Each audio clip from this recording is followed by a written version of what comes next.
Cool. I'm just going to jump right in. Someone yell at me if you can't hear or see me, but my name's Allison, and today I'm going to talk to you guys about how long-term memory guides resource allocation.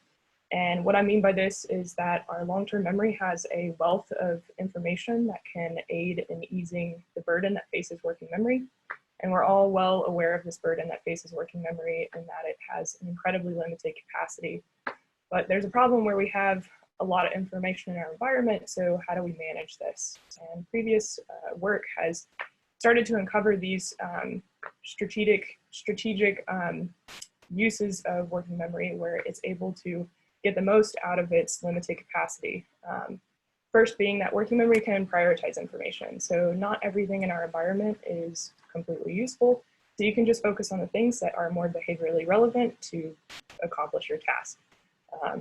Additionally, we can get a feedback source from uncertainty. So in this situation, you might be able to tell that this particular memory representation is lacking and not up to par, and you can allocate more resources to that item to get the information you need to accomplish your task. And lastly, we have long-term memory. Working memory is not isolated. It has access to all of this information that you have in long-term memory. And previous work has looked at how long-term memory can help you compress this information. So in this case, you might be able to compress the green and the red together and chunk that into one item that maybe you associate with Christmas. So now you have 4 colors that you've memorized with no additional maintenance for working memory. But today I'm going to be talking about another avenue that long-term memory can help with. So in other situations, we have previous knowledge about the predictability of items in our environment. So for example, when you are driving down the road, you have to pay attention to your surroundings in order to get to your destination safely. And a part of your surroundings are different vehicles. And different vehicles, you know from previous experience, may behave differently. So in a very simplified example, you might notice that a truck, and you know from previous experience, they're slower and they don't change lanes maybe as much, but a motorcycle on the other hand, it's smaller, faster, and weaves between lanes. So in this particular case, you might want to pay attention to that smaller vehicle that's less predictable. And more generally, we're asserting that people will allocate more attention to objects they know are less predictable and less attention to objects they know are more predictable.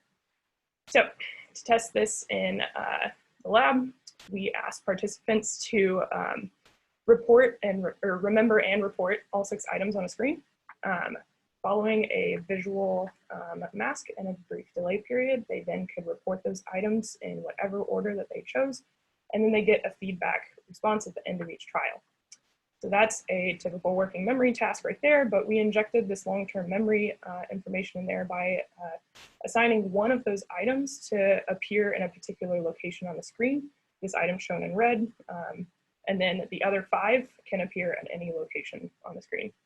So we associate or call these terms or these items prior and non-prior, and specifically these locations are determined by a von Mises and a uniform distribution respectively.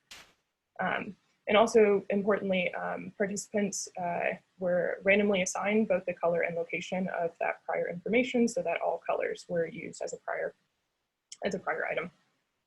Okay, cool. So training this information, participants were shown a colored arc centered on that location distribution. They then completed 3 of those working memory tasks. And then they were tested on both the color and location of that prior information. And they continued to do this until they could provide sufficient responses to pass and move on to the main task. So let's look at some data. So first here we have the aggregate error distributions across all subjects, where 0 is reporting, the participant reported the item exactly where it appeared on the screen. But to summarize across these distributions, we're going to use a metric called resultant vector length, just to ground us of what that metric is. We have circular data, so we can imagine these response errors as vectors about a circle. And if we line those up tail to tip, and we get a nice metric of how precise this distribution is by drawing a line from beginning to end.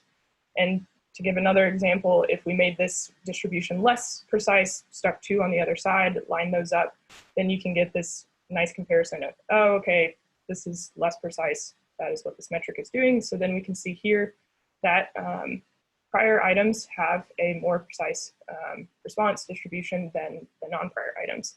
However, from this, we cannot conclude whether or not this is due to more attention being given to the prior items, or if they're just using that long-term memory information to give that precision boost. So to get at this question, we're going to break down our responses by response number. Because they reported all 6, we can look at their first response. So here again, we have the error distributions, but this time it's just for the first response. So then we can look at all 6 responses, and again, we will summarize across these distributions using result and vector length. And we'll first look at the non-prior precision.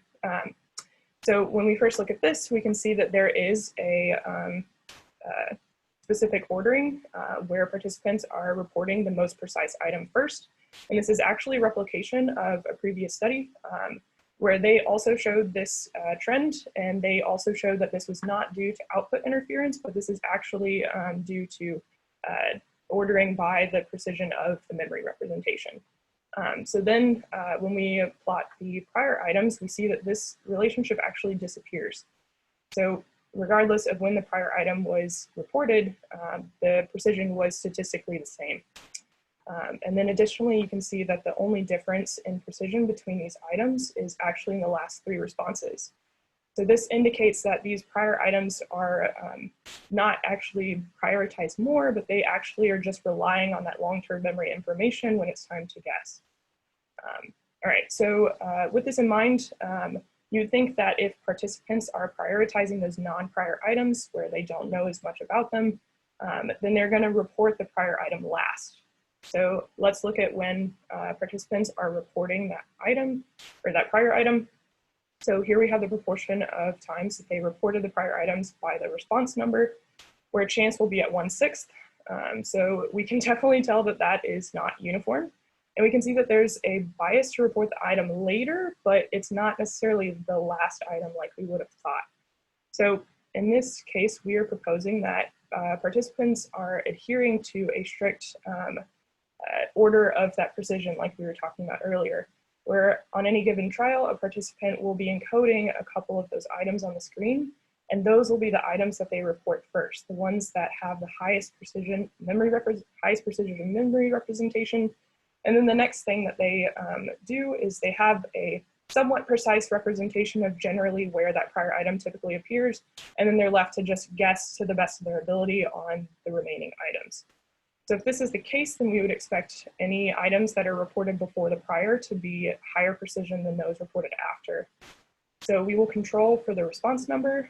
So here we see both all responses for just the second response. And the only thing that differs between these is the relative distance from the prior, when the prior item was reported. So the light gray bar is all items reported before the prior, dark gray bar is all items reported after. We can see at every comparison that we can make that the precision was indeed greater when it was reported before the prior than after. All right, so then finally we wanted to look at, since the prior is spatially bound, whether or not error is influenced by where the item appeared on the screen. So to orient ourselves to this x-axis, we're going to be showing location relative to the prior location, where the center of that distribution is shown in that black bar. So 0 indicates the center, and negative and positive 180 are the opposite side.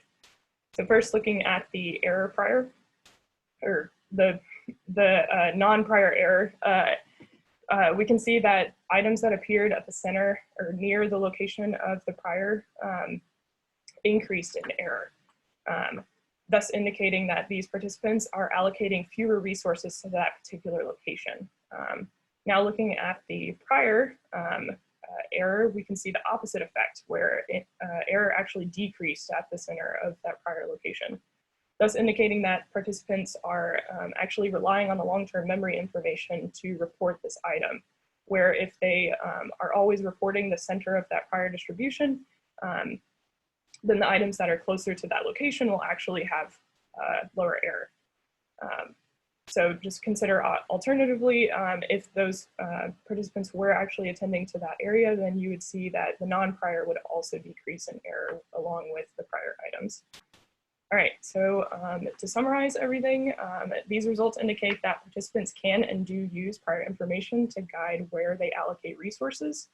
We've demonstrated this by showing that participants are allocating more resources to non-prior items by showing that responses to prior items rely on long-term memory information, that precise memory responses were reported before the prior item, and that attention was biased away from the location of the prior.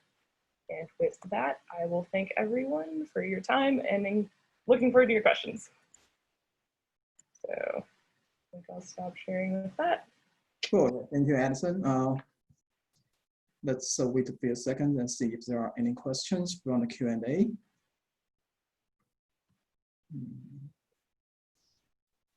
Okay, so there's a few questions. So one from Daryl says, my participants simply be reporting the prior on a number of trials. So maybe they just use like the long-term memory just for like, you know, a portion of the trials, but not, you know, on every trial, I guess. I guess I was unmuted so I could try to explain if you can hear me. Yeah, the idea is that on a number of trials, let's just start with the possibility on all trials, they're not encoding the item, they're just reporting the prior. So I think you'd want to show that the resulting vector length for those trials is better than you would get if you just sampled from the prior, for example. Like that would show that they were doing more than just reporting the prior. So if you do plot, if you're assuming that the participants are reporting the exact center of the distribution every time, that precision is actually better than any of the response number precisions across subjects. So there's a lot of error in their estimation of what actually is the center of that prior as well. So I'm assuming that that is going to give a lot of, reduce the precision greatly in that sense as well. Yeah, you could try to measure that. You could have participants say, you know, have them report the prior, then you can sort of use that rather than the actual prior as the default. Yes, yeah, that would be definitely an added metric or analysis to add in there, yeah, to show that participants are doing better or just as good comparatively to just using the prior information. Okay, so we have time for one more question. So this one is from Thomas Greg. So really great talk. Is there a bias towards the center of the prior for the analysis sorted by location? They're biased toward the center of the prior for the analyses. What do you mean by bias? As in more participants are reporting that location more often? Yeah. So looking at the error by location slide, like 2 back or something like that, so error is a function of location. You could bin trials that are, say, where the red stimulus appeared between like -30 and -60. Are those biased towards the center of the prior distribution? Right. I don't have a slide for it, but yes, yeah, that error that is farther away from it, it's because they're biased towards the center, not because they're saying somewhere else. Yeah. And the same for the black line? I have not done it for that though. That would be, yeah. Because that might actually be a bias away if participants are assuming, no, that's where priors chill. Yeah, exactly. Very cool. Cool, thank you. Cool, thanks again, Allison.